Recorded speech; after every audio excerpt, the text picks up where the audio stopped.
खूप आनंदाची गोष्ट आहे आज पुण्यामध्ये जे राजस्थानी बांधव आहेत त्यांच्यासाठी सगळ्यांसाठीच की पुण्याहून डायरेक्ट जोधपूरची ट्रेन दररोज पुण्याहून जोधपूरला जाईल, जोधपूरवरनं पुण्याला येईल.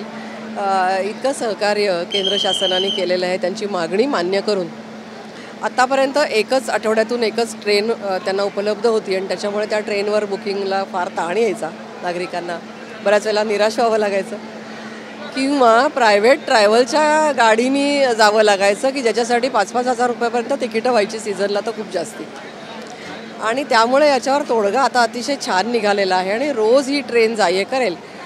आत्ता पण अशी आनंदाची गोष्ट झाली आहे किंवा सांगायला नक्कीच चांगलं वाटतं आहे की 20 मिनिटामध्ये 1600 तिकीटं बुक झाली. इतकी त्याची मागणी होती आणि आज इथे मोठ्या संख्येने राजस्थानी लोक सगळे उपस्थित झालेत. खूप आनंद आहे त्यांच्या चेहऱ्यावर. आता त्यांच्या फॅमिलीला तिकडच्या परिवाराला भेटण्यासाठी ते कधीही जाऊ शकतात. हा आनंद इथे जाणवतो. केंद्र शासनाचे खूप आभार मानतात सगळेजण. थँक्यू.